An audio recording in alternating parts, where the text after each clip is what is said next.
오늘 말씀은 요한복음 1장 우리 32절에서 34절까지입니다.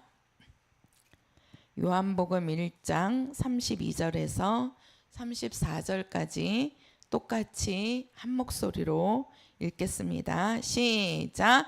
요한이 또 증거하여 가로되 내가 봄에 성령이 비둘기같이 하늘로서 내려와서 그의 위에 머물렀더라. 나도 그를 알지 못하였으나 나를 보내어 물로 침례를 주라 하신 그이가 나에게 말씀하시되 성령이 내려서 누구 위에든지 머무는 것을 보거든 그가 곧 성령으로 침례 주는 이인 줄을 알라 하셨기에 내가 보고 그가 하나님의 아들이심을 증거하였노라 하니라.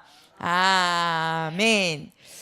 자, 우리 침례 요한이 이제 예수를 증거합니다.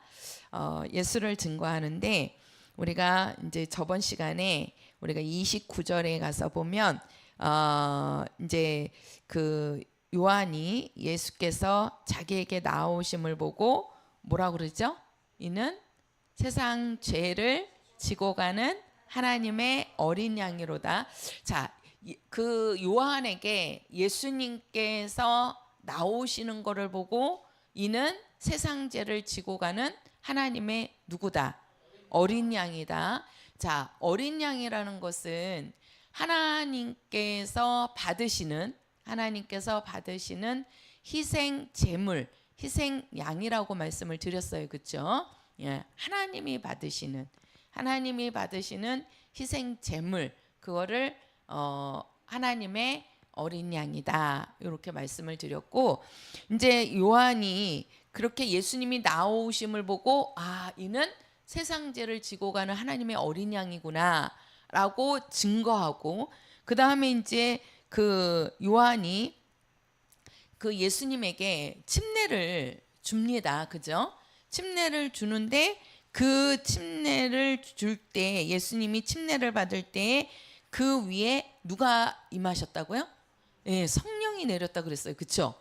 성령이 그 위에 머무는 거를 보면 너희들은 그가 성령으로 침례 주는 줄을 알아라. 이 말씀을 기억하고 예수님이 침례 받고 올라오실 때 성령이 예수님에게 임했단 말이에요.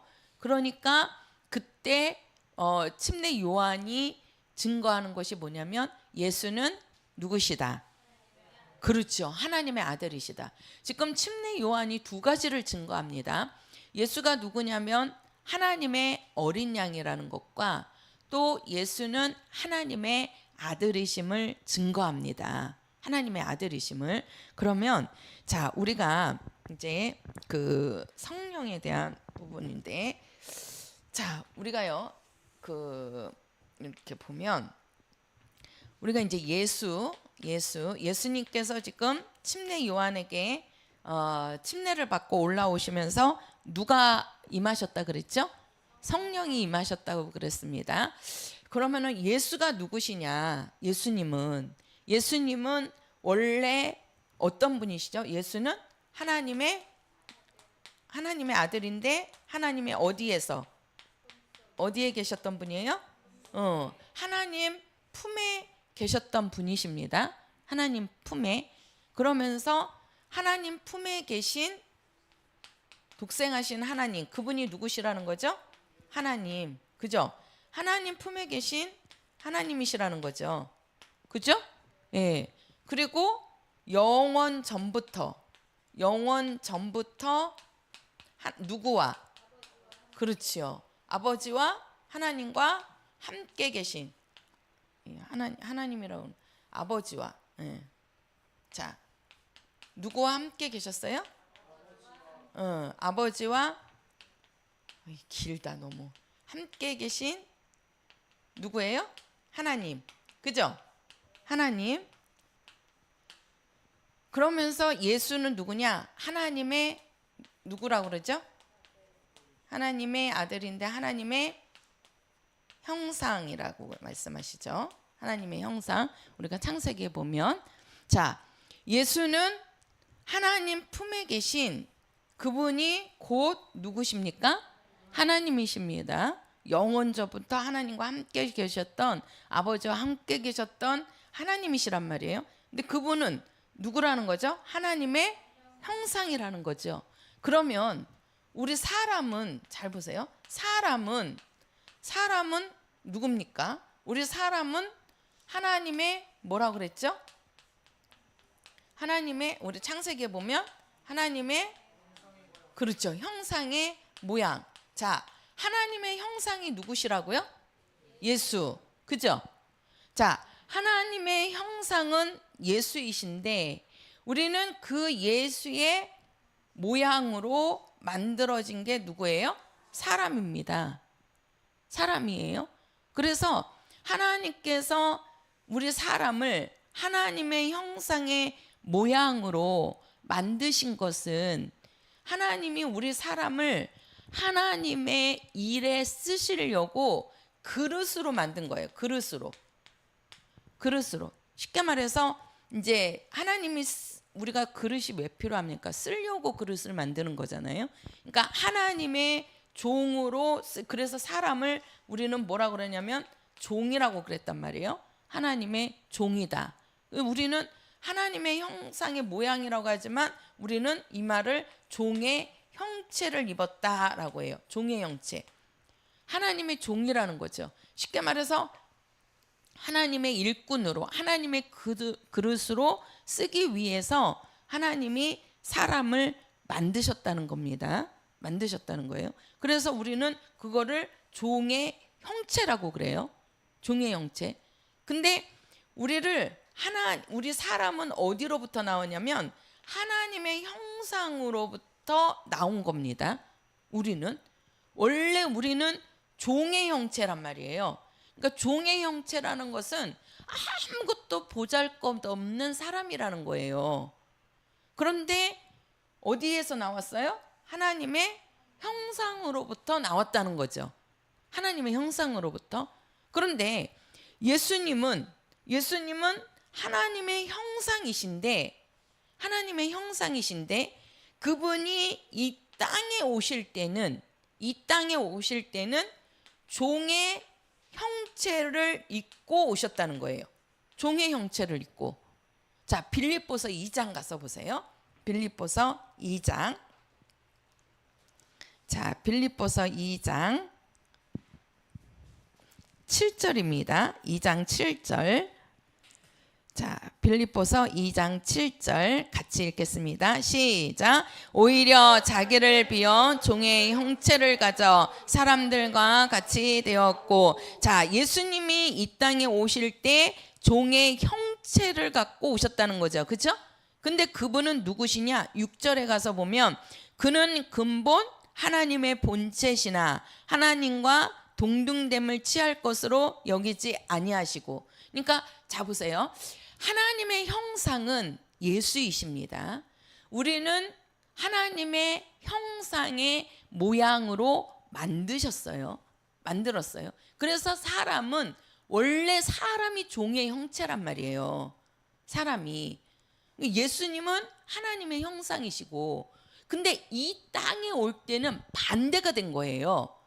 우리가 이 땅에 나타날 때는 예수님은 종의 형체를 입고 오셨고, 쉽게 말해서 종의 형체를 입고 오셨다는 것은 사람과 같이 육신의 몸을 입고 오셨다는 거예요. 그러니까 몸을 입고 오셨다는 거죠. 그러니까 종의 형체를 입고 오신 거고, 사람이 이 땅에 나타날 때는 원래는 종의 형체인데 하나님의 종으로서, 하나님의 그릇으로서 하나님이 만드신 건데, 우리가 이 땅에 나타날 때는 하나님의 형상의 모양으로 만들어졌다. 쉽게 말해서 하나님의 형상으로부터 나왔다는 거예요. 그러니까 반대인 거죠. 예수님은 하나님의 형상이신데 그분이 뭐예요? 근본 하나님의 본체, 하나님과 동등된 분이시라는 거죠. 근데 이 땅에 오실 때는 사람과 같이 종의 형체를 입고 오셨고, 우리 사람은 종의 형체인 사람인데 이 땅에 나올 때는 하나님의 형상의 모양을 입고 나왔다는 거예요. 모양을 입고. 그러면 예수님은 종의 형체를 갖고 오셨지만 그는 하나님과 동등하신 분. 자, 한번 보세요. 요한복음 10장 가서 보세요. 요한복음 10장. 자, 요한복음 10장 29절입니다.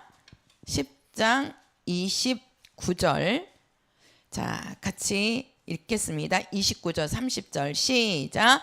저희를 주신 내 아버지는 만유보다 크심에 아무도 아버지 손에서 빼앗을 수 없느니라. 나와 아버지는 하나이니라 하신대. 자, 예수님이 이 땅에 오실 때 종의 형체를 입고, 쉽게 말해서 사람의 몸을 입고 이 땅에 나오셨지만, 쉽게 말해서 이 땅에 사람과 같은 모습으로 나타나셨지만 그분은 사람이 아니시고 누구라는 거예요? 하나님이시라는 거예요. 그래서 여기도 보면은 뭐라고 그러시는 거예요? 내 아버지는 누구보다 크시다. 만유보다 크시다. 그런데 나와 아버지는 뭐다? 하나다. 그러니까 예수도 만유보다 크신 분이시라는 거죠. 왜 그러냐면 아버지가 만유보다 크신 분인데 아버지와 나는 하나라는 거예요. 동등하다는 거지요. 같다는 겁니다. 그러니까 예수도 만유보다 크신 분이십니다. 자, 요한복음 14장 가서 보세요. 요한복음 14장 28절입니다. 자, 28절. 자, 같이 읽겠습니다. 시작. 내가 갔다가 너희에게로 온다 하는 말을 너희가 들었나니 나를 사랑하였다면 나의 아버지께로 감을 기뻐하였으리라. 아버지는 나보다 크심이니라. 자, 지금 예수님께서 하시는 말씀인데, 예수께서 하시는 말씀이 나보다 누가 크신 분이시다. 그렇죠. 아버지가 크신 분이시라는 거예요. 아버지가. 그러니까 아들보다 아버지가 크신 분이시지만 아버지와 아들은 하나이기 때문에 아들도 만유보다 크신 분이시라는 거죠.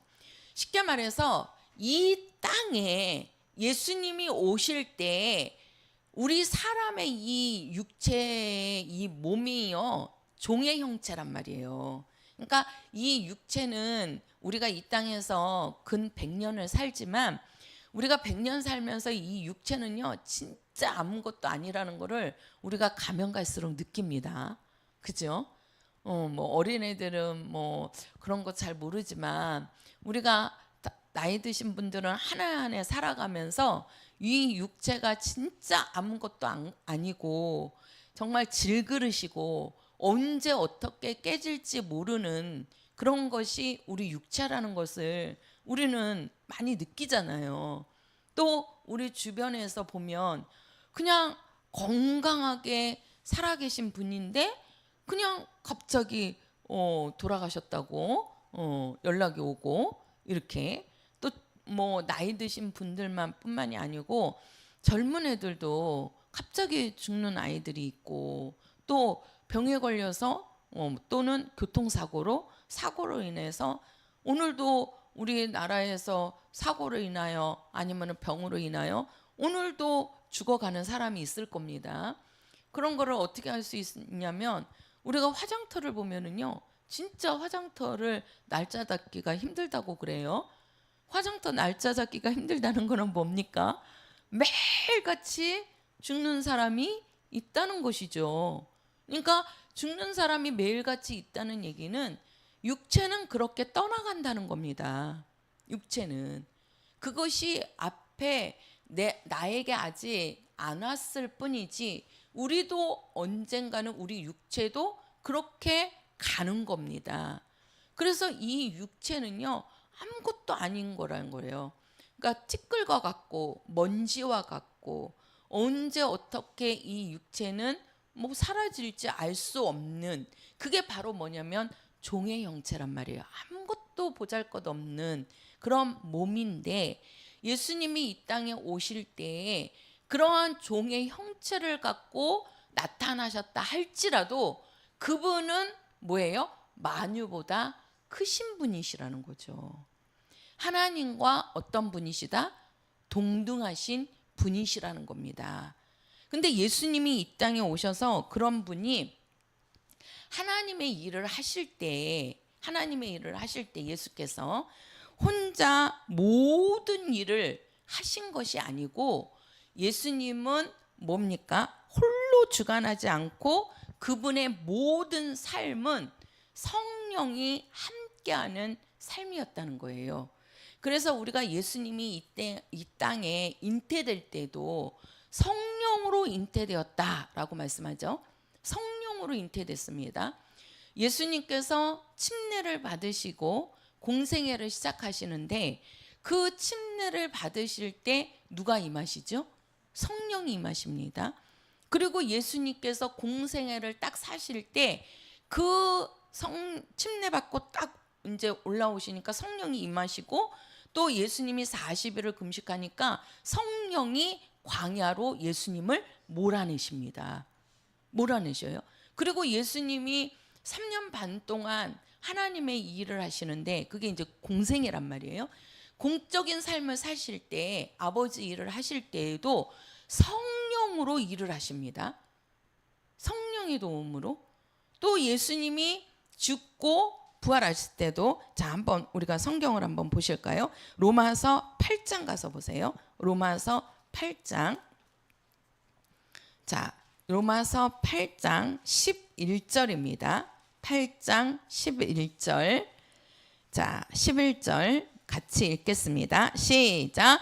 예수를 죽은 자 가운데서 살리신 이의 영이 너희 안에 거하시면 그리스도 예수를 죽은 자 가운데서 살리신 이가 너희 안에 거하시는 그의 영으로 말미암아 너희 죽을 몸도 살리시리라.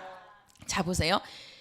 예수님이 잉태될 때도 성령으로 잉태되셨고 예수님이 침례받고 올라오실 때도 성령이 임하셨고 또 광야로 나가실 때 공생애를 시작하실 때도 성령에 이끌려서 공생애를 사시는 거예요. 근데 예수님이 죽고 이제 부활하실 때도 그 죽은 예수를 살리신 이의 영이 이렇게 얘기하잖아요. 그렇죠? 그러면 그 영이 밑에 가서 보면 자 14절입니다. 14절.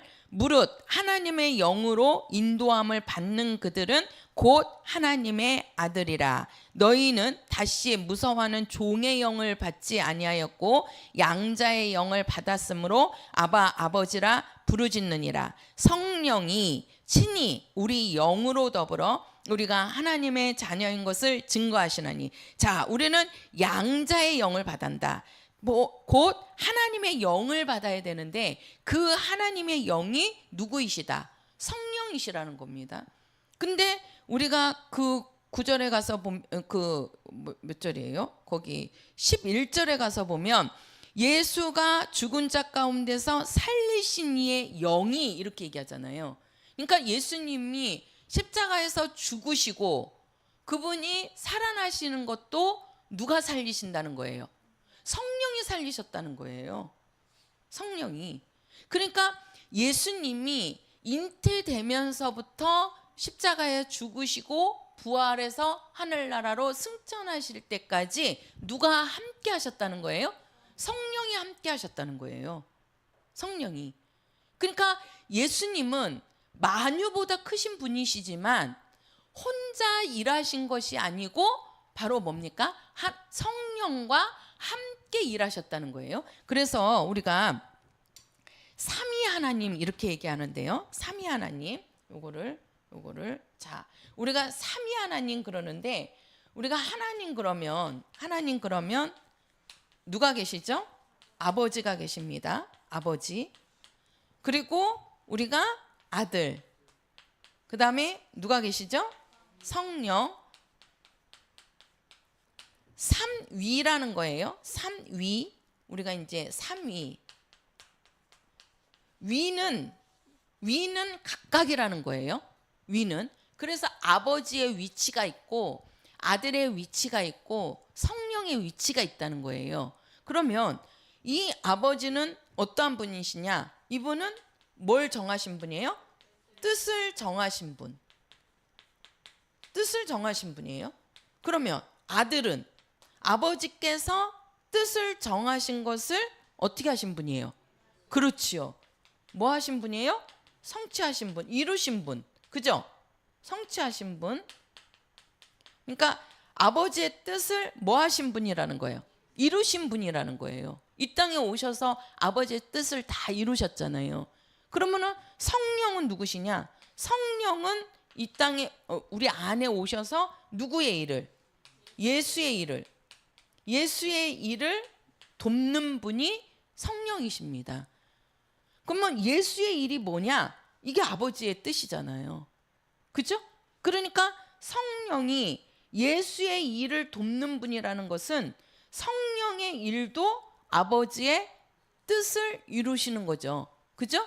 예수께서 아버지의 뜻을 다 이룰 수 있도록 성령이 돕는 자라는 거예요. 오셔서 도왔다는 거예요. 그래서 이 세 분이, 그래서 예수 아버지는 뭐예요? 이 땅에 누구를 보내주신 분이시죠? 아들을 보내주신 분이십니다. 아버지는. 그러면 아들은 누구예요? 이 땅에 오셨는데 뭘 입고 오시죠? 종의 형체를 입고 오셨다 그랬어요. 그죠?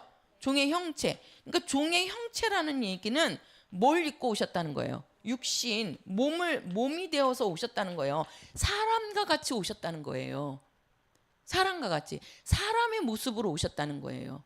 그분은 하나님이신데, 마녀보다 크신 하나님이신데 사람의 모습으로 오셨다는 거예요. 그걸 종의 형체를 입고 오셨다고 말하는 거예요. 그래서 사람의 모습으로 그분은 이 땅에 오셨다는 거죠. 왜?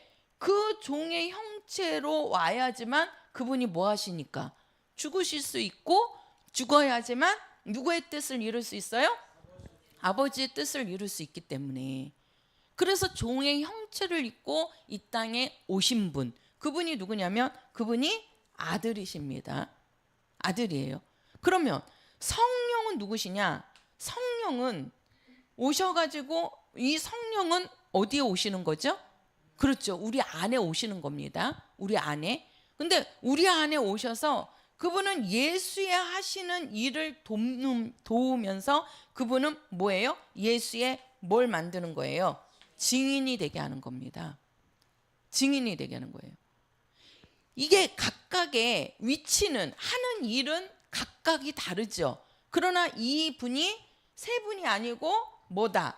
하나라고 말씀합니다. 하나라고. 그래서 우리는 이거를 삼위 하나님이라고 그런단 말이에요. 삼위 하나님. 우리가 창세기 그 1장에 가서 보면 하나님께서 사람을 만드실 때 우리의 형상을 따라 우리의 모양대로 우리가 사람을 만들자 그러죠. 하나님의 형상의 모양으로 사람을 만드실 때 우리의 형상을 따라 우리의 모양으로, 그때 우리가 아버지와 아들과 성령 삼위 하나님이 함께 하신 거예요. 함께 하신 거예요.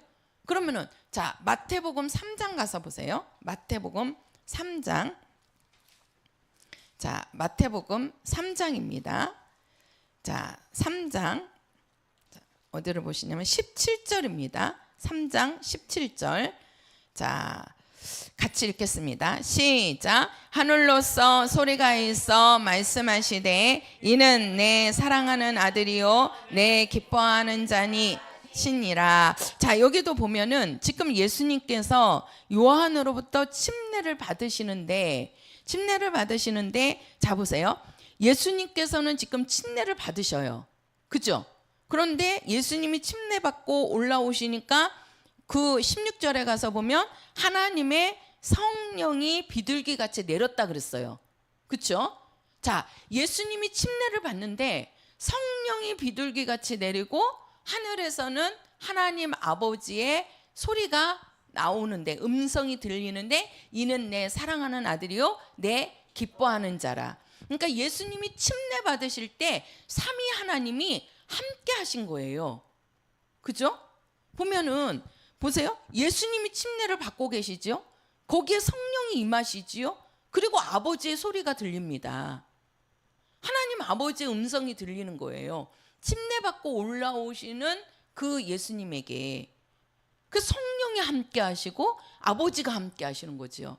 우리가 구약에서는 사람을 하나님께서 만드실 때 아버지와 아들과 성령이 함께 하셨습니다. 근데 예수님이 침례 받으실 때 보니까 예수님이 침례 받을 때 삼위 하나님이 함께 하셨어요. 그리고 마태복음 우리가 28장 거기 이제 그 마지막에 보면 너희가 아버지와 아들과 성령의 이름으로 무엇을 줘라? 침례를 줘라. 우리가 침례를 받는 것도 아버지와 아들과 성령이 함께해서 주시는 겁니다. 함께해서. 그러니까 아버지 따로 아들 따로 성령 따로 일하신 것이 아니고 하나님의 뜻에 아버지와 아들과 성령이 함께 일하신다는 거예요. 함께. 그래서 예수님이 뭐라고 말씀합니까? 나는 내 자의로 말하지 않고 누구의 말을 한다? 아버지의 말씀을 한다. 내가 하는 일은 내 일이 아니고 누구의 일이다? 아버지의 일이다. 이렇게 말씀하시잖아요.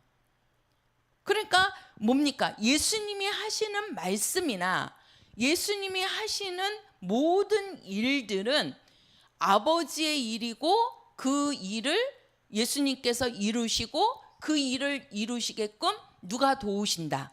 성령이 돕고 계신다는 거예요. 성령이. 그러니까 이 삼위 하나님이 각각 위치는 다르지만 이 위치에서 하는 일을 하나님은 뜻을 정하시고 예수님은 오셔서 그 일을 이루시고 성령은 그 일을 예수께서 이루시도록 돕는 분이시지만 이것이 다 같이 하나라는 거죠. 그래서 하나님의 뜻이 이루어진다는 거예요. 아버지의 뜻이 아들을 통해서 이루어지고 아들이 그 일을 이룰 수 있도록 성령이 함께 하시고 성령이 돕고 계시고 그래서 하나님의 일이 완전히 다 이루어지는 겁니다. 온전히 이루어지는 거예요. 이것이. 그래서 예수님께서 하시는 말씀이 뭐라고 그러냐면 나는 성경 한번 가서 보세요. 어디를 보시냐면 요한복음 2장 가서 보세요. 요한복음 2장. 자, 요한복음 2장 19절입니다. 2장 19절. 자, 2장 19절. 자, 같이 읽겠습니다. 시작. 예수께서 대답하여 가라사대 너희가 이 성전을 헐라 내가 사흘 동안에 일으키리라. 자, 21절까지 읽읍시다. 21절까지 시작. 유대인들이 가로되 이 성전은 46년 동안 지었거늘 내가 3일 동안에 일으키겠느뇨 하더라. 그러나 예수는 성전된 자기 육체를 가리켜 말씀하신 것이라. 자, 여기 보면은 지금 예수님께서 내가 무엇이다라고 얘기하죠? 성전이다라고 얘기합니다. 예수가 성전이라고 얘기해요. 한번 해보세요. 예수는 성전이시다. 시작. 예수는 성전이시다. 그렇죠. 예수는 성전이시라고 말합니다. 그런데 우리가 고린도전서 3장 16절에 가서 보면 성령이 거하시는 성전인 것을 너희들은 알지 못하느냐 이렇게 얘기하죠. 자, 한번 보세요. 자, 예수가 누구라고 합니까?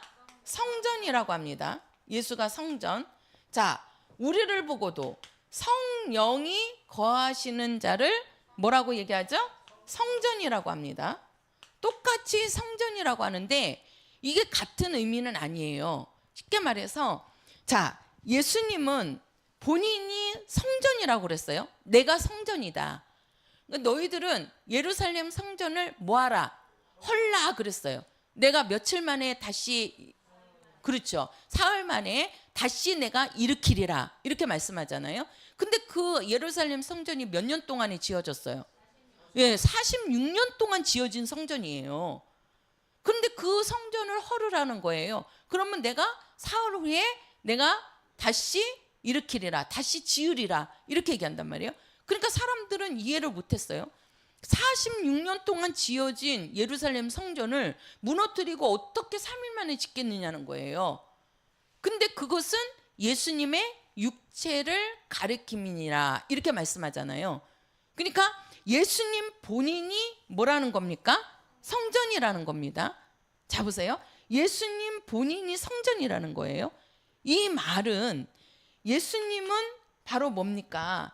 본인이, 그래서 우리가 예수님을 성전이라고 하면서도 이 성전이란 말은 다른 말로 하면은 장막이라고 합니다. 장막. 장막이라는 것은 뭐냐면 성전에 갖춰야 할 모든 것들이 다 갖춰진 거, 그거를 장막이라고 그래요. 그거를 우리가 구약에, 제가 저번 시간에도 말씀을 드렸죠. 우리가 성막을 이렇게 보면 이게 이제 하나님께서 모세에게 성막을 짓게 만듭니다. 쉽게 말해서 이제 성전을 짓게 만들죠. 그래서 우리가 구약을 한마디로 얘기를 하면 성막을 짓는 법과 또 하나님을 섬기는 일을 말하는 것이 바로 구약입니다. 그래서 우리가 그 모세에게 하나님께서 주신 것이 이제 십계명을 주신 거잖아요. 그리고 또 한 가지는 요 성전을 짓게 만듭니다.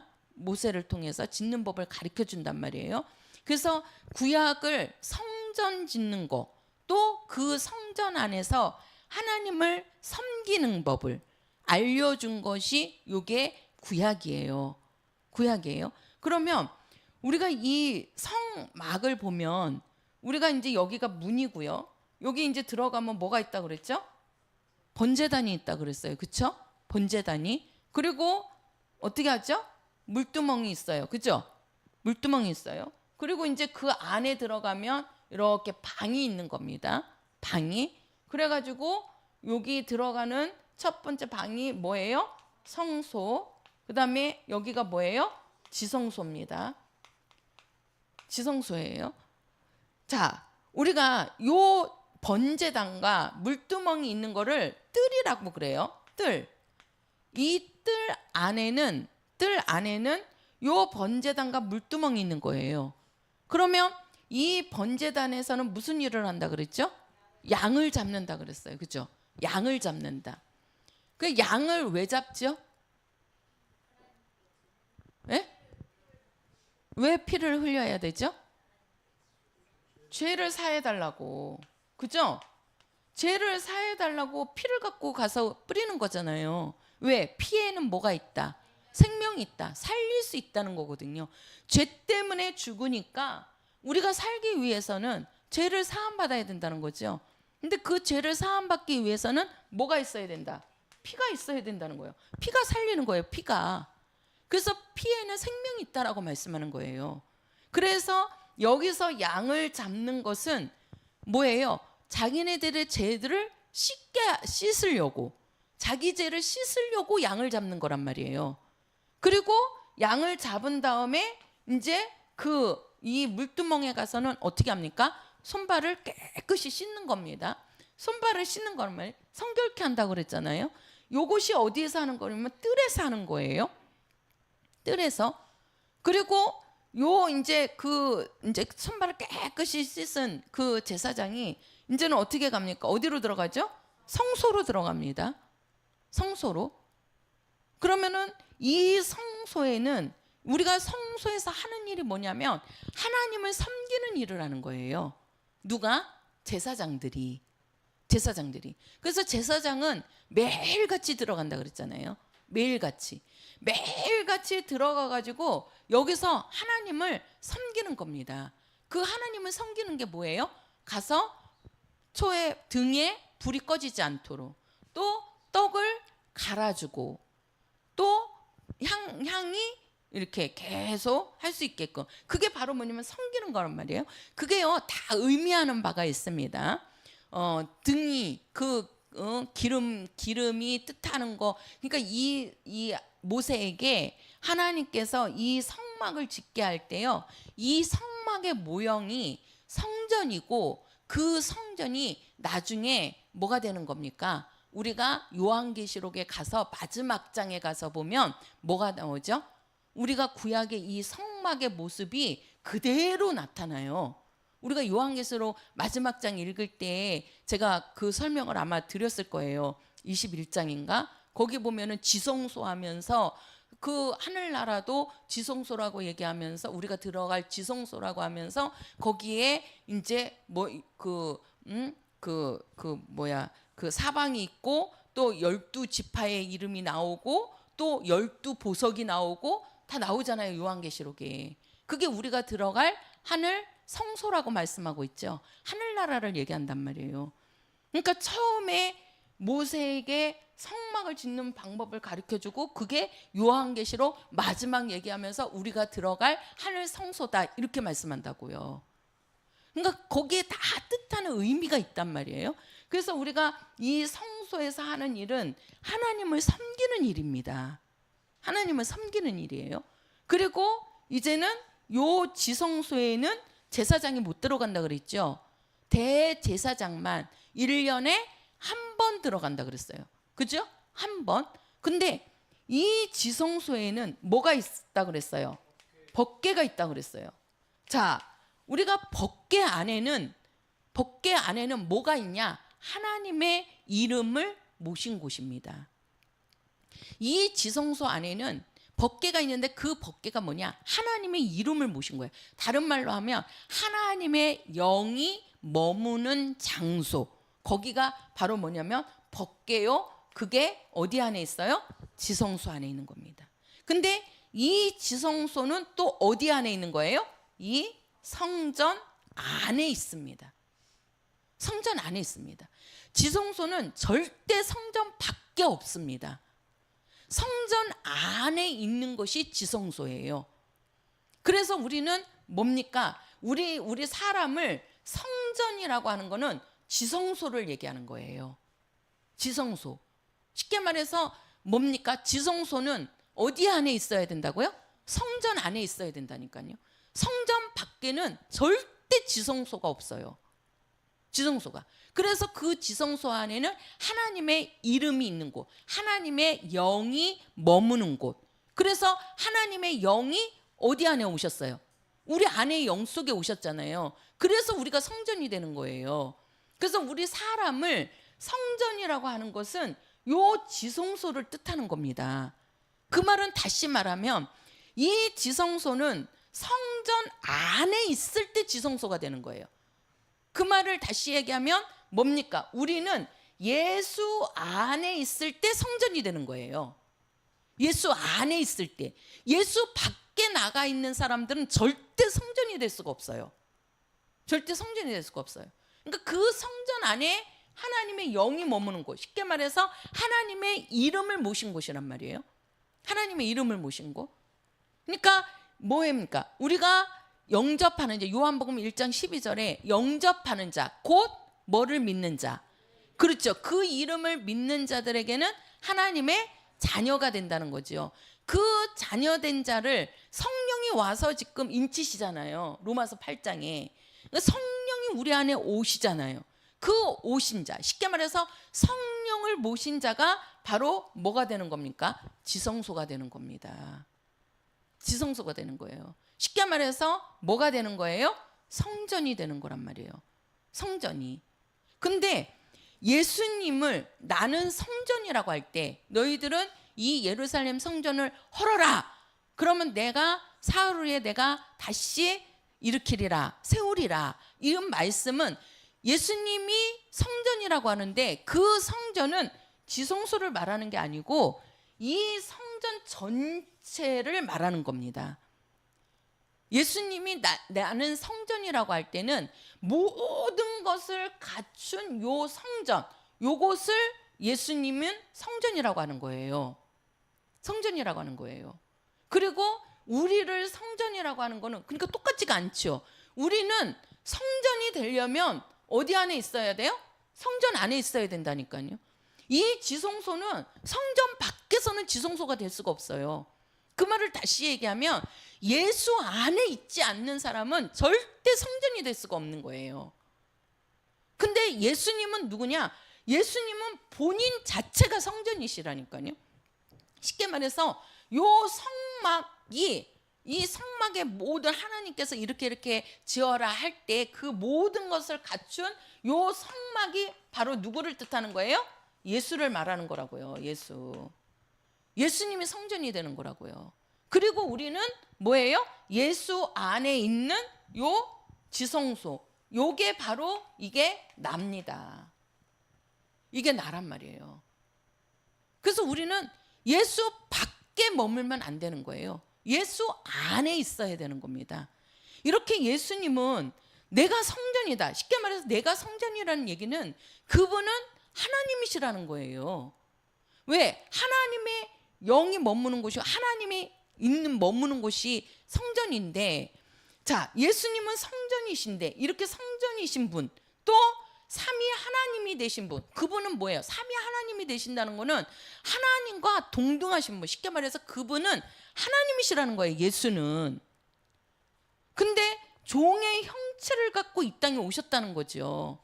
종의 형체를 갖고. 자, 종의 형체를 갖고 오시는데, 자, 한번 보세요. 어디를 보시냐면, 자, 우리가 성경 마태복음 3장 지금 피고 계시니까 우리가 13절 읽겠습니다. 3장 13절 요한복음 피고 계네. 마태복음 3장 13절입니다.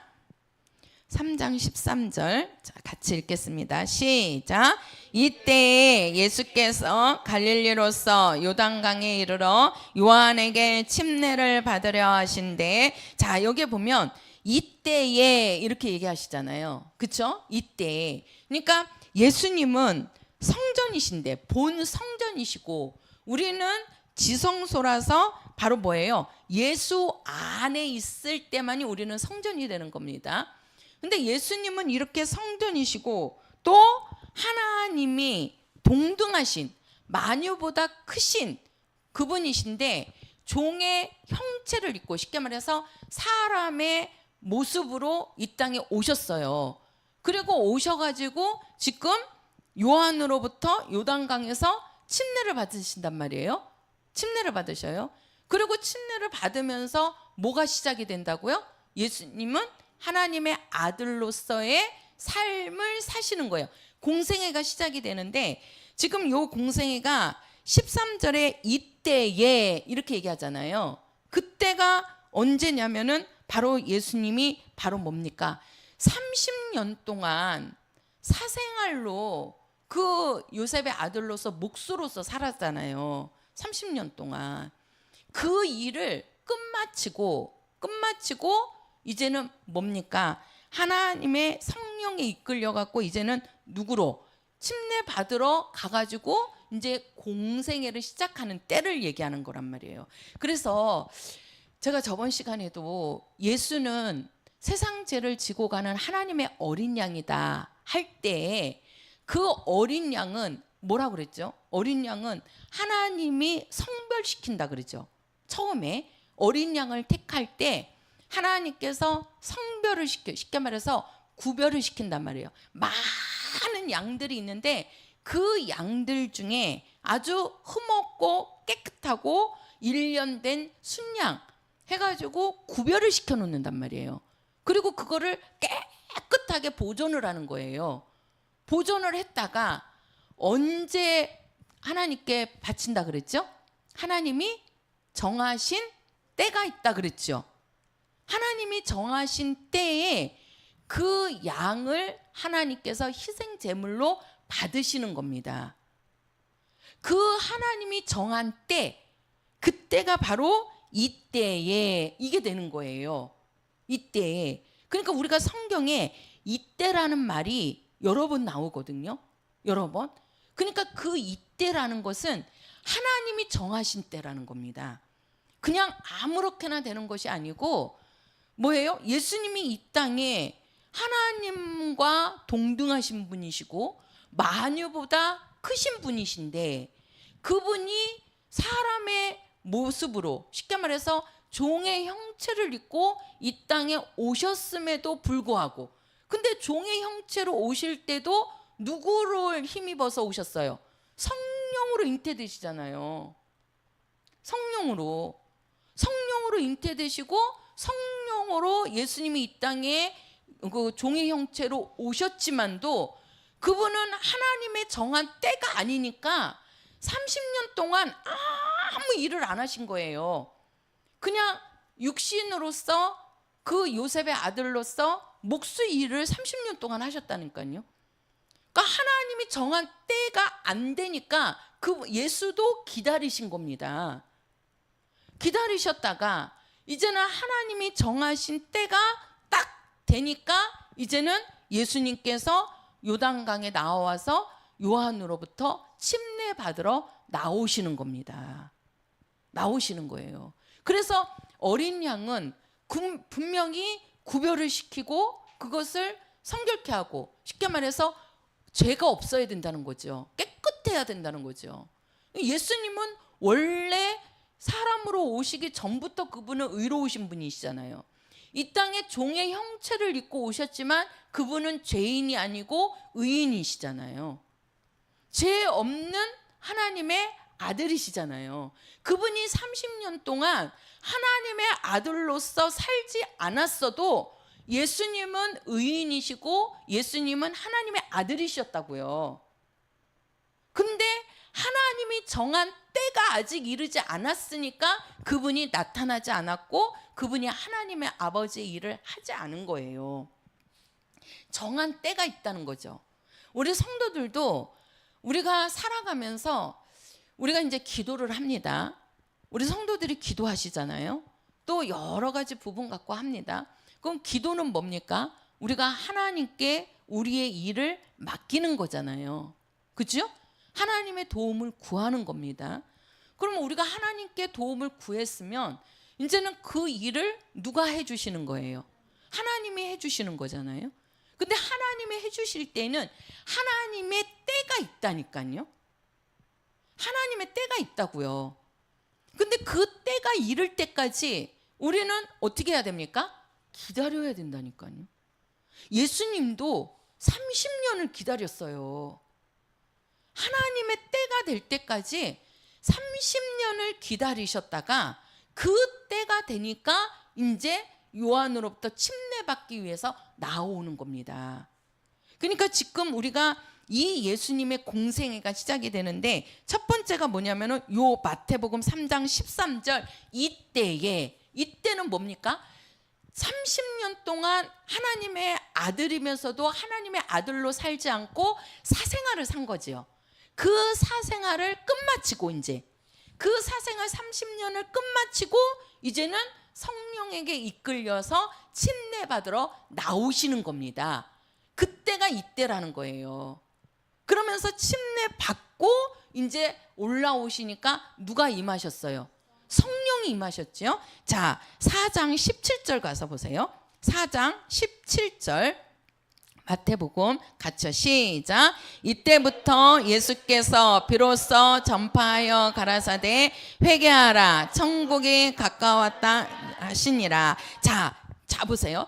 자, 우리가 여기 보면 지금 13절에 가서 보면 이때에, 그 이때는 예수님의 30년의 사생활을 끝마치고 이제는 공생애를 살기 위해서 요한에게 침례받으러 나올 때를 얘기하는 겁니다. 이제 하나님이 정한 때를 예수님이 아신 거죠. 이제 하나님의 아들로서 살기 위해서 나오시는 거잖아요. 그리고 침례받고 나니까 이제 성령이 임하시고, 그리고 나서 4장 1절에 가서 보면 그때에, 그러니까 이제 침례받고 성령이 임하시니까 그때 이제 성령이 어떻게 됐어요? 예수를 어디로 몰아내세요? 광야로 몰아내십니다. 성령이 광야로 몰아내시는 거예요. 그냥 예수님께서 마귀에게 시험 받으러 그냥 간 게 아니라 성령이 몰아내신다니까요. 성령이. 그리고 이제는 17절에 가서 보면 이때부터 이렇게 얘기하잖아요. 이때부터. 그러니까 이때는 바로 뭡니까? 이제는 광야에서 마귀하고 서로 이제 하는 거죠. 그러면서 그 마귀를 예수님이 뭐 하십니까? 이기시잖아요. 말씀으로 마귀를 물리치고, 그죠? 물리치고 이제 천사들이 와서 예수님을 수종듭니다. 그러니까 성령이 예수를 광야로 몰아내시고 그 광야에서 마귀를 대적해서 이기고 나니까 이제는 뭡니까? 그때서야 비로소 예수께서 뭘 전파했다? 천국 복음을 전파하셨다는 거예요. 뭡니까? 전파라는 것은 전도하셨다는 겁니다. 전도하셨다는 거예요. 그러니까 전도하시고, 자 16장 가서 보세요. 마태복음 16장. 자, 마태복음 16장 21절입니다. 16장 21절. 자, 16장 21절 같이요. 시작.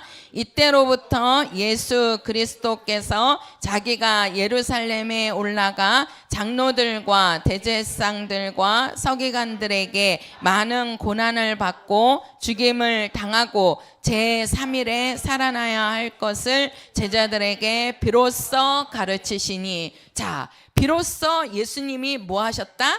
가르치셨다는 겁니다. 이제는 뭡니까? 이때로부터, 언제예요? 이때가 예수님이 오신 목적을 이제는 가르치기 시작하시는 때를 말합니다. 그게 지금 공생애를 얘기하는 거예요. 예수님의 공생애가 첫 번째가 뭡니까? 침례받기 위해서 예수님이 사생활을 끝내고 요한으로부터 침례받고자 나오는 겁니다. 그게 공생애의 시작을 알리는 겁니다. 그리고 이제는 그 공생애가 시작이 되니까 성령이 예수를 광야로 몰아내십니다. 그래서 마귀를 대적해서 마귀를 이기십니다. 그러니까 이제는 예수님께서 비로소, 그때서야 비로소 이제는 천국 복음을 전파하시는 거예요. 전파하시는 거예요. 그리고 이제는 뭡니까? 가서 그들에게 뭘 가르친다? 그렇죠. 하나님의 말씀, 쉽게 말해서 하나님의 뜻, 예수님이 오신 목적을 가르치기 시작하는 겁니다. 그게 바로 예수님의 공생애입니다. 그러니까 우리가요, 이 성경에 이때에 그냥 우리는 그냥 뭐 전치사처럼 뭐 이렇게 하나에 그 붙이는 그런 걸로 우리는 그냥 쉽게 넘어가지만, 그 이때 이런 말씀 한 단어가요, 하나님의 때를 말하는 거예요. 그러니까 예수님도 그냥 일을 하신 것이 아니고 하나님의 때에 맞춰서 공생애를 사시는 거예요. 그러니까 천국 복음을 전파할 때도 하나님이 그 때에 천국 복음을 전파하게 하고, 말씀을 가르칠 때도 하나님의 때에 그 말씀을 가르치기 시작하는 겁니다. 자, 요것을 우리가 한마디로 하면 마태복음 9장 가서 보세요. 요거를, 자, 마태복음 9장 35절입니다. 마태복음 9장 35절 시작. 예수께서 모든 성과 촌에 두루 다니사 저희 회당에서 가르치시며 천국 복음을 전파하시며 모든 병과 모든 약한 것을 고치시니라. 이게 바로 뭐냐? 예수님의 공생애를 한 절로 지금 말씀하는 거예요. 한 절로. 그러니까 예수님의 공생애는 바로 뭡니까? 그분이 이제는 침례 받고서 뭐예요? 하나님의 아들로서, 그죠? 사시는 공생애를 사시는데, 그 공생애가 바로 뭡니까? 말씀을 가르치시고 천국 복음을 전파하시고, 그 다음에 모든 병과 모든 약한 것을 고치시니라. 모든 병과 모든 약한 것을 고치는 게 바로 뭡니까? 그 병이나 약한 것은 누가 누르고 있는 거예요? 악한 원수들. 그래서 예수님께서 병든 자가 왔을 때 누구를 쫓아냈어요? 귀신을 쫓아냈잖아요. 근데 귀신은 누구의 쫄병이에요? 마귀의 쫄병이잖아요. 그 예수님이 침례받고 딱 올라오셔서 성령이 광야로 몰아내서 마귀를 대적하게 하시잖아요. 그게 바로 우리의 병과 우리의 약한 것을 고치려고 하시는 겁니다. 마귀를 대적해서 쫓아내고 그 다음에 우리 인간의 병과 약한 것을 담당해 주시는 거예요. 왜? 거기에 눌려 있어서 우리가 병과 약한 것에 우리가 찌들어 사는 거거든요. 그리고 가서 천국 복음을 전파하시고 또 가서 하나님의 말씀을 가르친다는 거죠. 이게 예수님의 공생애입니다. 근데 예수님의 공생애가 어디에서 나오냐는 거예요. 어디에서? 예수님의 공생애가 어디서부터 시작이 되느냐는 거예요. 뭡니까? 예수님이 침례받고 올라오시니까 누가 임하셨다? 그렇지요. 성령이 임하시니까 예수님이 사생활이 아니라 이제는 공생애를 살게 되셨다는 거예요. 공생애를. 그래서 예수님께서 우리들에게 뭘 받으라 그랬죠? 성령을 받아라. 자, 한번 사도행전 가서 보세요. 사도행전 1장. 자, 사도행전입니다. 사도행전 1장. 자, 사도행전 1장 5절입니다. 1장 5절. 자, 1장 5절. 자, 4절부터 읽을까요? 4절 5절. 시작. 서도같이 모이사 저희에게 분부하여 가라사대 예루살렘을 떠나지 말고 내게 들은 바 아버지의 약속하신 것을 기다리라. 요한은 물로 침례를 베풀었으나 너희는 몇 날이 못되어 성령으로 침례를 받으리라 하셨느니라. 자, 뭡니까? 예수님께서 이제 죽으시고 부활하신 다음에 이제 제자들에게 마지막 유언을 하는 겁니다. 예수님이 하늘로 올라가시기 전에 마지막 유언이 바로 뭐냐면 아버지의 약속하신 것을 뭐하라? 기다려라. 그러면 아버지의 약속이 뭐냐? 몇 날이 못되어 성령으로 침례를 받으리라. 이렇게 말씀하셔요. 그러니까 우리 보고 성령 받으라는 겁니다. 예수님께서 우리에게 성령을 받으라고 말씀하시는 거예요. 자, 예수님의 공생애가 어디에서 시작이 됐느냐? 예수님이 요한으로부터 침례받고 올라오시니까 누가 임하셨다? 성령이 임하셨습니다. 그러면 예수가 누구십니까? 종의 형체로 오셨지만 사람의 모습과 똑같이 이 땅에 오셨지만 그분은 하나님과 동등하신 분이요 만유보다 크신 분이란 말이에요. 영원 전부터 하나님 품에 계셨던 하나님이시란 말이에요. 근데 그 예수도 하나님이신 예수도 침례받고 올라오니까 누가 임하셨어요? 성령이 임하셨다니까요. 성령이 함께 하시니까 성령을 힘입어서 이제는 공생애를 사시는 거예요. 하나님의 아들로서 사는 겁니다. 예수님께서 왜 올라가시면서 마지막 유언이 마지막 부탁이 너희들은 예루살렘을 떠나지 말고 아버지의 약속하신 성령을 기다리라는 거예요. 성령을 받으라는 거예요. 왜? 우리에게도 성령이 오셔야지만 하나님의 일을 하면서 하나님의 아들로서 살 수 있기 때문에 그래서 성령 받으라고 하는 겁니다. 만유보다 크신 하나님이신데도 불구하고 예수께서도 성령이 임하시니까 그때부터 공생애를 사셨다니까요. 성령의 잉태, 예수님이 잉태할 때도 성령으로 잉태되셨잖아요. 그때는 성령이 임하지는 않은 거예요. 뭡니까? 성령의 도움으로 이 땅에 나오신 거죠. 왜요? 성령은 그 성령으로 잉태됐다 그러지 예수님이 침례받고 올라오니까 성령이 임했다 그러잖아요. 그러니까 예수님도 침례받기 전에는 성령이 임하신 게 아니에요. 그것을 우리는 뭐라고 그러냐면 성령의 감동이라고 합니다. 성령의 감동. 그 말을 우리가 이제 구약 성경을 보면 우리가 모세부터 이제 우리가 모세 오경부터 시작이 되잖아요. 그래서 우리가 창세기부터 말라기까지가 1500년에 걸쳐서 구약 성경이 기록이 됐다 그랬어요. 1500년. 그리고 우리가 신약 성경은 몇 년이라 그랬죠? 100년. 그래갖고 우리가 이 성경 전서가 1600년에 걸쳐서 이 성경이 기록이 된 거예요. 성경이. 그러면 우리가 성경은 하나님의 성령의 감동을 받은 자들이 기록을 했다 그랬어요. 그렇죠? 성령의 감동 받은 자들이.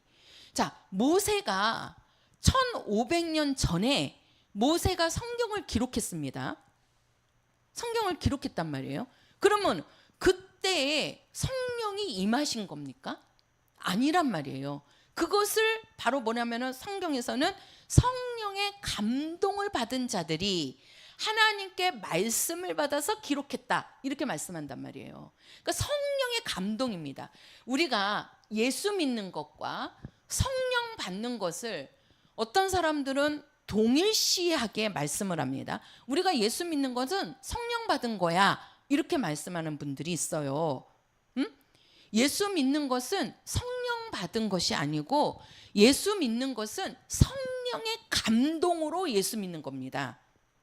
쉽게 말해서 우리가 하나님이 우리를 부르시지 않았으면 우리가 예수를 믿을 수가 없어요. 많은 사람들에게 우리가 복음을 증거하는데 복음을 증거할 때 그 말씀을 듣고 믿는 자가 있어요. 그렇죠? 그렇게 강팍했던 사람인데 가서 예수를 전하니까 그 사람이 마음문을 활짝 열고 예수를 믿는 거예요. 그럼 우리가 생각할 때 본인도 그러시잖아요. 우리 이제 나오신 어르신도 제가 이제 가서 얘기하니까 자기가 그런 사람이 아닌데 이렇게 자기가 그 예수를 믿는 걸 보면 하나님이 나를 부르신 것 같다. 우리 김상덕 집사님 어머님, 오금남 성도님이 그 말씀을 하시는 거예요. 자기는 누가 얘기해갖고 이렇게 막 휩쓸리는 그런 저기가 아니시래요. 되게 이렇게 자아가 아주 이렇게 아주 튼튼하신 분이에요. 근데 근데 이렇게 자기가 예수를 믿고 하는 거를 보면 정말 하나님이 나를 부르신 거다. 하나님이. 그래서 예수를 믿게 됐다고 그 말씀을 여러 번 하셔요. 그러니까 우리가 예수 믿는 거 그게 바로 뭐냐면 성령의 감동이란 말이에요. 성령의 감동. 그러니까 그분이 처음 교회 오셔가지고 기도하는데 막 나도 모르게 막 북받쳐서 막 눈물이 그렇게 나왔다고. 그게 성령의 감동이란 말이에요. 성령의 감동을 줘서 예수를 믿게 만드는 거예요. 예수를 믿게. 그러나 그 성령의 감동이 성령이 임하신 것은 아니라는 얘기예요. 우리가 예수 믿는 것은 성령 받은 게 아닙니다. 예수 믿는 것은 성령의 감동을 받아서 우리가 예수 믿고 그 다음에 우리가 뭐예요? 예수 믿는 사람은 한번 성경을 한번 볼까요? 사도행전 가서 보세요. 사도행전 8장입니다. 지금 사도행전 피고 계시니까 사도행전 8장. 자, 사도행전 8장 우리 14절부터 17절까지 읽겠습니다. 14절부터 17절까지 같이 읽겠습니다. 시작. 예루살렘에 있는 사도들이 사마리아도 하나님의 말씀을 받았다함을 듣고 베드로와 요한을 보내매 그들이 내려가서 저희를 위하여 성령 받기를 기도하니 이는 아직 한 사람에게도 성령 내리신 일이 없고 오직 주 예수의 이름으로 침례만 받을 뿐이로라. 이에 두 사도가 저희에게 안수함에 성령을 받는지라. 자, 여기도 보세요. 지금 여기 보면 예루살렘에 있는 사도들이, 이 사도가 누구냐면 이제 베드로하고 요한입니다. 베드로하고 요한이 이제 사마리아에 이제 가가지고, 원래 이제 이 사마리아는 이방인이라고 해갖고 유대인들이 취급을 안 하잖아요. 제가 보니까 우리가 이제 그 유대인들이 있고 우리가 이제 그 유대인들 외에 이제 그 사마리아나 이렇게 하면 이제 뭐 그 이방인으로 이렇게 얘기를 하는데, 그게 이제 쭉 올라가서 보면 그 성전을 지을 때 12지파가 있었는데 그 유다하고 무슨 지파예요? 베냐민 지파만 남고 10지파는 성전 짓다가 힘들어서 도망갔잖아요. 그죠? 도망갔단 말이에요. 그래서 그 도망간 10지파, 그게 누구냐면 이 사마리아가 이 중심이 되는 겁니다. 사마리아성이. 그래서 유대인들이 사마리아인들을 상종하지 않은 거예요. 너희들은 성전 짓다가 힘들다고 도망갔지. 우리는 끝까지 우리는 남아서 성전 지었어. 그래갖고 상종을 안 한 거였어요. 그래갖고 이제 그랬는데 여기 지금 베드로와 요한은 이제 그 갔는데 사마리아인에게도 뭐 여기 보니까는 지금 봐봐요. 15절에 가서 보니까 저희를 위하여 성령 받기를 기도하니 그들에게는 한 사람에게도 성령 내리신 일이 있다 없다? 없다는 겁니다. 없다는 거예요. 그러니까 오직 성령은 자기 유대인들에게만, 유다 족속에게만 오시는 걸로 이렇게 알고 있는데, 이제 여기 보니까 주 예수의 이름으로 뭘 받았다? 침례만 받았다라고 얘기하죠. 그죠? 침례만 받았다. 그러면 요것이 우리가 그 침례만 받았습니다. 근데 이제 두 사도가 베드로하고 요한이 그들에게 가갖고 성령 그 예수 이름으로 침례 받은 거를 이제 아니까 그들에게 가서 안수하니까 누구도 받았어요? 성령을 받았잖아요. 그렇죠? 자, 우리가 마가복음 16장 가서 보세요. 마가복음 16장. 자, 마가복음 16장입니다. 16장. 자, 16절입니다. 마가복음 16장 16절 같이요. 시작.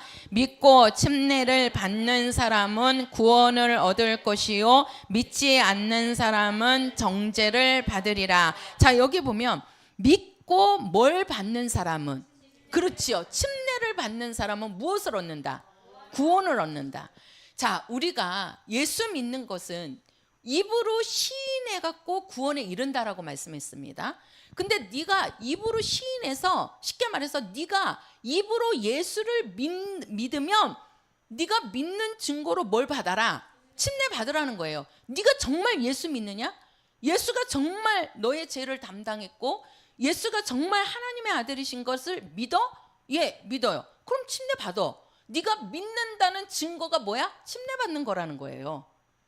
입술로만 믿는 것이 아니고 네가 정말 예수가 하나님의 아들이시고 그 예수가 너의 죄를 담당했고 너를 구원하실 분이라는 거를 네가 정말 믿는다고 그러면 그 이름으로 침례 받으라는 겁니다.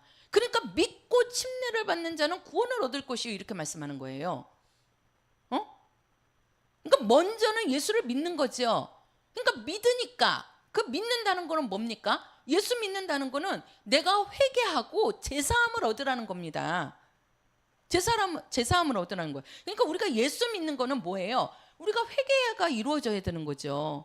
그 회개가 뭐예요? 내가 지금까지는 예수 없이 살 수 없는 자인데 나는 예수로 살겠다는 거잖아요. 돌이키는 거잖아요. 이젠 죄인이 아니고 의인으로 살겠습니다. 나는 이제는 마귀 자식이 아니고 하나님의 자녀로 살겠습니다. 이거잖아요. 그게 돌이키는 회개란 말이에요. 그러니까 예수 믿는 거는 회개하고 제사함을 얻으라는 거예요. 제사함을 얻기 위해서는 반드시 뭐가 있어야 돼요? 피가 있어야 된다니까요. 누구의 피가 있어야 돼요? 구약의 양의 피, 짐승의 피가 우리 죄를 사하지 못한다 그랬죠? 예수의 피만이 우리의 죄를 사한다 그랬잖아요. 그래서 우리가 믿는 것은, 예수 믿는 것은 우리가 회개하고 제사함을 얻는 겁니다. 예수의 피가 우리의 죄를 용서했다는 걸 우리가 믿는 거예요. 그러면 네가 제사함 받은, 네가 제사함 받았냐? 네가 이제 의인이 되었냐? 그러면 내 이름으로 침례 받아라. 그게 바로 예수와 연합하는 거란 말이에요. 그게 구원에 이른다라고 얘기하는 겁니다. 그러니까 우리가 구원받는 것은, 거듭나는 것은 예수 믿고 회개하고 제사함 받아서 침례까지 받아야 되는 거예요. 침례까지. 그러면 구원을 얻는다는 거지요. 그럼 이제는 구원을 네가 얻은 자니까 그에게 기도하니까 누가 오시더라? 성령이 오시더라는 거예요. 그래서 성령은 믿는 자의 받을 성령이라고 얘기하는 거예요. 믿는 자가 성령을 받을 수 있다는 거죠. 예수 믿지 않고서는 성령이 임해요, 안 임해요? 안 임하죠. 그러니까 지금 그 베드로나 요한도 가서 사마리아인이 뭐예요? 이방인이란 말이에요. 그러니까 이방인에게는 하나님이 함께 하지 않는 줄로 알았단 말이에요, 자기네들은.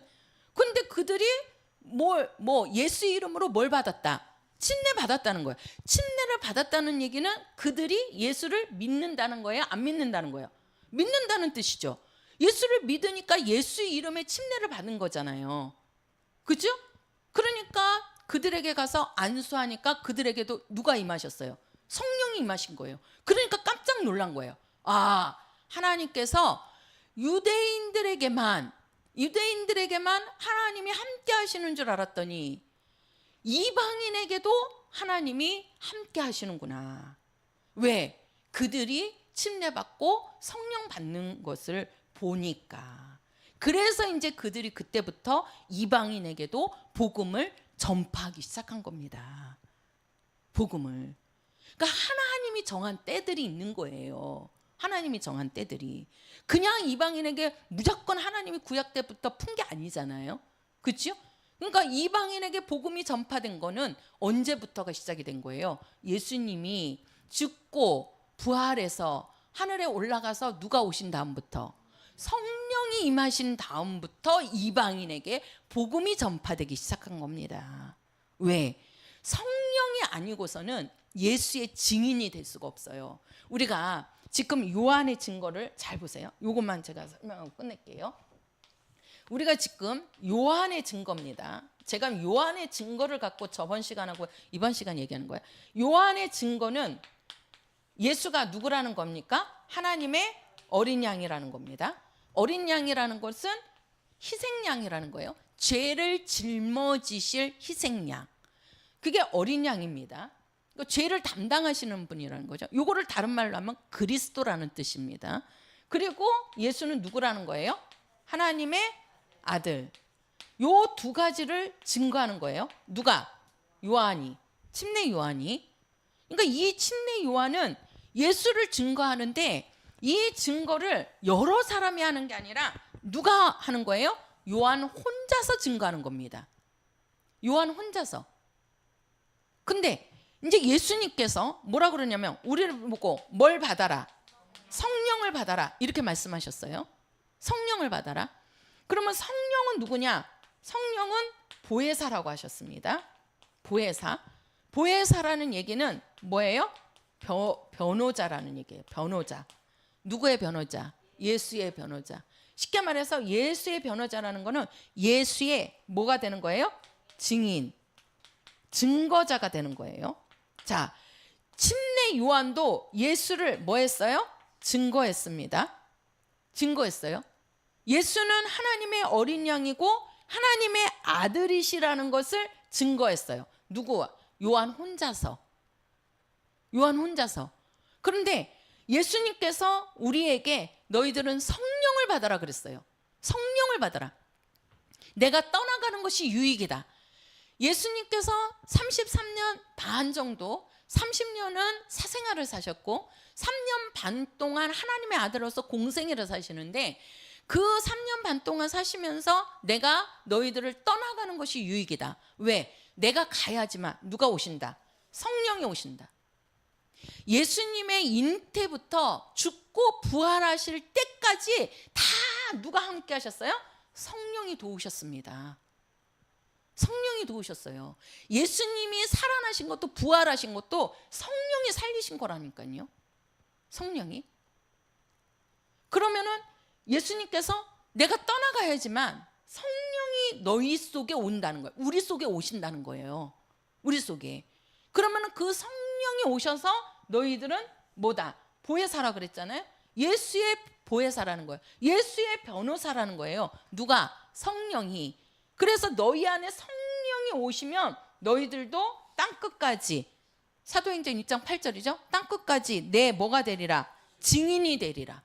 무슨 증인이요? 예수가 하나님의 어린 양이요, 그분이 하나님의 아들, 그분은 참 하나님이시다. 그거에 대한 증인이 될 수 있다는 거예요. 증인이. 그러니까 우리 보고 성령으로 침례받아라 지금 말씀하시죠. 사도행전 1장 5절에 너희들은 아버지의 약속하신 것을 기다리는데, 그 기다리는 것이 뭐냐? 성령으로 침례받으라는 거예요. 성령으로 침례받으라는 얘기는 뭐예요? 바로 성령으로 누구의 증인이 되라? 예수의 증인이 되라는 겁니다. 근데 이 예수의 증인은, 요한은 혼자서 예수를 증거했지만 이건 뭐예요? 성령 받은 모든 자들이 예수를 뭐 할 수 있다? 증거할 수 있다. 이제는 요한 혼자에게만 한 것이 아니고 성령을 받는 자라면, 성령을 받은 자라면 예수를, 누구든지 다 예수를 증거할 수 있다라고 말씀하는 겁니다. 그럼 우리는 이 요한의 증거도 이렇게 큰 것을 유대인들, 그 이스라엘 사람들에게 증거했는데, 우리에게 성령이 오셨으니 이 성령이 우리 이 성령을 통해서 우리들은 뭐예요? 땅끝까지 예수의 증인이 되는 겁니다. 그래서 성령으로 침례받으라는 얘기는요, 뭡니까? 예수님도 성령이 임하시니까 그분이 하나님의 아들로서 사신 것처럼 우리들에게도 성령 받으라는 것은 하나님의 일하는 자가 되라는 뜻이래요. 하나님의 일하는 자. 성령으로 침례받는 것은 하나님의 일하는 자라는 겁니다. 그 일이 뭐예요? 예수의 뭐라고요? 증인. 그러니까 예수가 누구라는 겁니까? 하나님의 어린 양. 쉽게 말해서 나의 무엇을? 죄를 짊어지신 분이요. 쉽게 말해서 나의 죄를 깨끗하게 해주신 것이요. 예수의 피가 죽어서. 그죠? 그리고 그분은 누구시다? 하나님의 아들이시다. 이거를 증거하는 자가 돼야 됩니다. 그래서 그 증인으로 하나님께서 쓰시려고 사람을 하나님의 그릇으로 만들었다 그랬잖아요. 그릇으로. 하나님이 쓰려고. 어떻게 쓰려고? 예수의 증인으로 쓰시려고 우리를 만드셨다는 거예요. 그래서 우리는 정말 예수로, 그래서 이거를 한마디로 얘기하면 우리가 침례받는 거는 구원받는 거라 그랬잖아요. 예수 믿으니까 침례받는 겁니다. 그러니까 구원받는 건데, 쉽게 말해서 우리가 침례를 예수와 결혼하는 거라고 얘기했잖아요. 그러면 성령 받는 것은 결혼한 자가 자식을 낳는 겁니다. 우리가 거듭나는 것은 뭐예요? 예수의 피로 제사함 받고 침례받아서 구원받는 거. 그 침례가 바로 연합이란 말이에요. 예수와 결혼한단 말이에요. 그러면 결혼한 사람은 뭘 낳아야 돼요? 자식이 있어야 되잖아요. 그 자식이 있기 위해서는 누가 임해야 된다? 성령이 오셔야 된다. 성령이 오셔야지만 우리는 증인이 되는 거고, 그 증인돼서 자식이 나오는 겁니다. 영적인 자식이 나오는 겁니다. 그래서 정말 우리는 성령으로 예수의 증인이 되시기를 예수 이름으로 축원합니다. 찬송가 230